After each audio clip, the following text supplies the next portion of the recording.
ikibyarwa n'umubiri nacyo ni umubiri, ikibyarwa n'umwuka nacyo ni umwuka. Ikibyarwa n'umubiri nacyo ni umubiri, ikibyarwa n'umwuka nacyo ni umwuka. Yesu ashimwe. Nitwa John Bizumuremyi, ndi umukozi w'Imana, ndi umuvugabutumwa bwiza, mbahaye ikaze mu ijambo ry'Imana.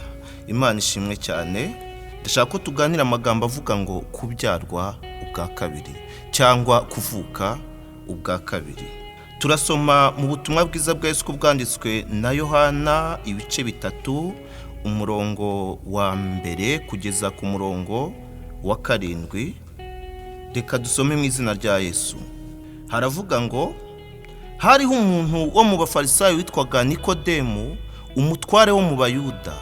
Uwo yasanze Yesu nijoro aramubwira ati, mwigisha, tuzi yuko uri umwigisha wavuye ku Mana, kuko ari ntawe ubasha gukora ibimenyetso ujya ukora keretse Imana iri kumwe nawe. Yesu aramusubiza ati, nukuri ndakubwira yuko umuntu utabyawe ubwa kabiri atabasha kubona ubwami bw'Imana. Nikodemu aramubaza ati, mbese umuntu yabasha ate kubyarwa akuze, yakongera agasubira mu nda ya nyina akabyarwa? Yesu aramusubiza ati, nukuri ndakubwira yuko umuntu utabyawe n'amazi n'umwuka atabasha kwinjira mu bwami bw'Imana. Ikibyarwa n'umubiri nacyo ni umubiri, n'ikibyarwa n'umwuka nacyo ni umwuka. Witangazwa nuko nkubwiye yuko bibakwiriye kubyarwa ubwa kabiri. Amen. Reka dusenge Imana kugira ngo twakire ijambo ry'Imana.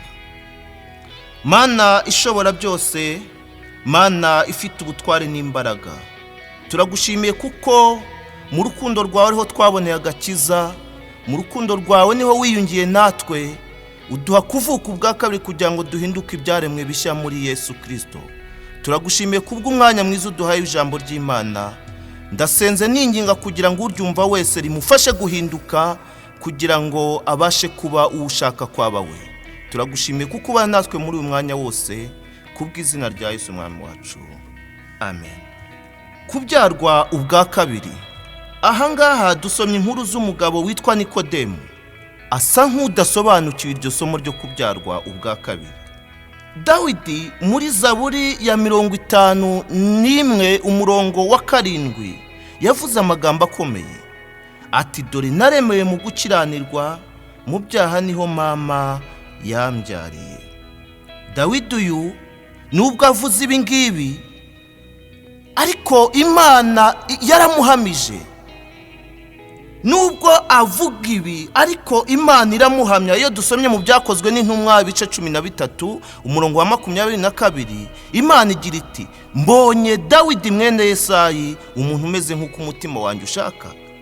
Imana yabonye muri Dawidi umutima ugoragoreka, umutima Imana igoragoza ukemera.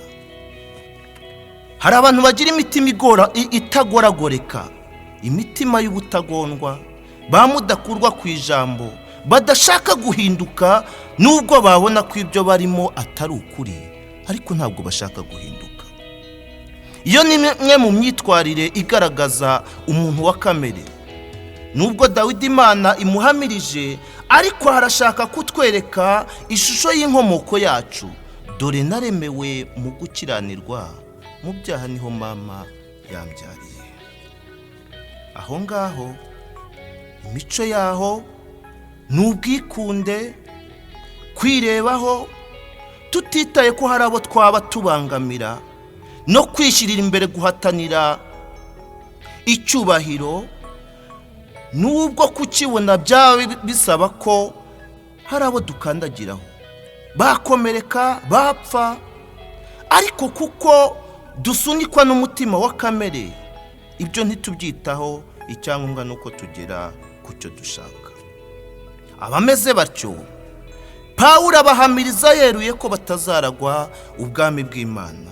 Inkomoko yacu naho ngaho, aho niho tuvuka.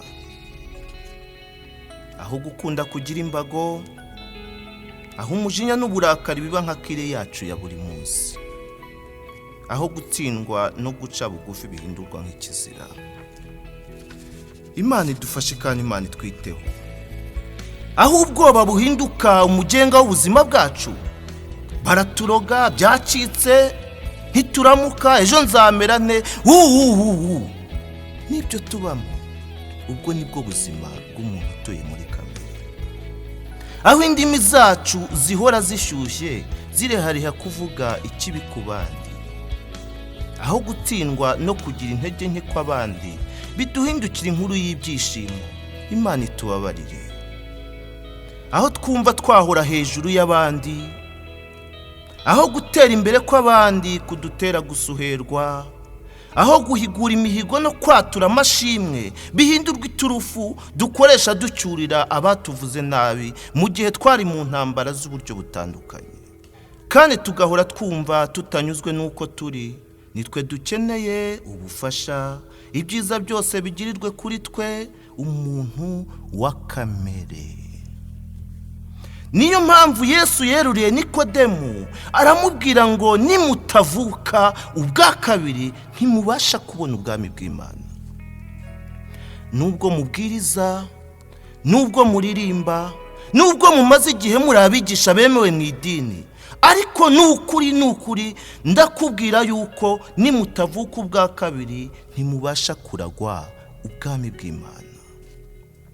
Nikodemu yatsinzwe n'ijambo ry'Imana, ariko aribaza ni gute navuka ubwa kabiri?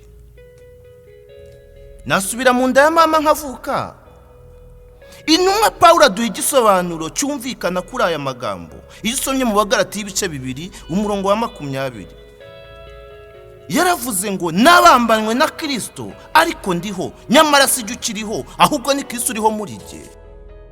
Ibyo nkora byose, ibyo nsigaye nkora, nkiriho nyuma y'uko mbaye mushya, mbikoreshwa no gushakira inyungu Kristo wankunze akanyitangira. Imana ishimwe kuvuka ubwa kabiri. Reka turebe intambwe 5 zigize kuvuka ubwa kabiri. Iya mbere, kumva amagambo ya Kristo. Iya kabiri, kwizera. Iyo umaze kumva urizera. Iya gatatu ni ukwihana. Iyo umaze kumva ukizera urihana. Iya kane ni ukwatura. Hari abantu benshi batinya kwatura ibyaha, ariko ndakubwiza ukuri yuko intambwe ya kane kugira ngo ugere ku kigero cyo kuvuka ubwa kabiri ni ukwatura ibyaha no guhamya imirimo y'ibyakoretse muri wowe bivuye ku musaraba mu maraso y'umwami Yesu Kristo. Intambwe ya gatanu ariyo ya nyuma ni ukubatizwa. Kubatizwa birimo ibice 2, tuzabireba mu isomo ry'ubutaha. Izo ntambwe zigize kubyarwa cyangwa kuvuka ubwa kabiri. Niba hari nimwe uburamo, ntabwo uravuka ubwa kabiri. Imana itwiteho. Mu magambo magufi, kuvuka ubwa kabiri ntabwo ari ugusubira mu nda nk'uko uyu mwigisha wo mu Bayuda yabyibwiraga. Ntabwo ari uguhindura idini nk'uko dushobora kubitekereza. Si uburyo turirimba, si uko turamya, si uko dusenga, si ugusengera mu bice bitandukanye kenshi. Ntabwo bigaragazwa nuko tuba mu butayu kenshi no gushobora kuvuga amagambo menshi mu gihe dusenga. Ntabwo ariko kuvuka ubwa kabiri. Ahubwo ni ugupfa kwa wa muntu wa kamere ugengwa n'amahame y'imyitwarire ya hahandi muri kavukire, ukazuka uri umuntu mushya ugengwa n'amategeko y'umwuka. Ukazuka uri umuntu mushya ugengwa n'amategeko y'umwuka. Umuntu mushya wuzuye urukundo, wuzuye amahoro, umuntu mushya wuzuye kwihangana, wuzuye kugwa neza, wuzuye imbabazi, umuntu mushya wishyira mu mwanya w'abandi. Ibyo mushaka ko babagirira aba ari byo namwe mubagirira. Ibyo ni itegeko ry'Imana. Uvuga iby'ukuri nk'uko biri mu mutima we, utabesheresha abandi ururimi rwe, udashyushya inkuru y'umuturanyi we, umuntu mushya. Aba Dawidi yabavuzeho ati nibo bazatura ku musozi wera w'Imana. Iyo usomye muri Zaburi ya 15 umurongo wa 1 kugeza ku wa 3. Badaharanira inyungu zabo bwite, baharanira inyungu z'uwabahamagaye. batareba ku byanonaha gusa, ahubwo barenza amaso ibiriho bakareba ibizaza.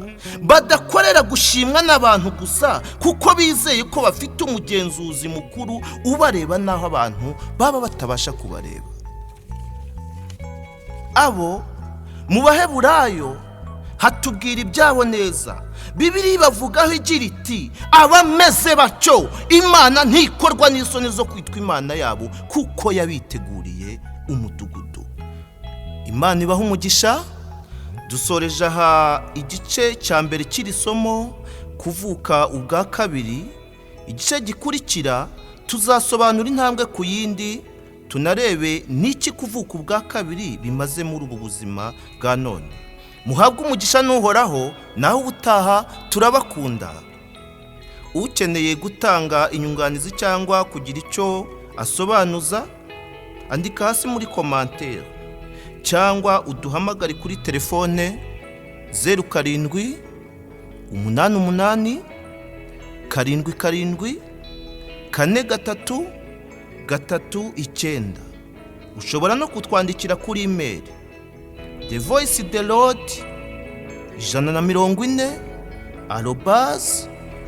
thevoicedelord140@gmail.com. Muhabwe umugisha n'Uhoraho.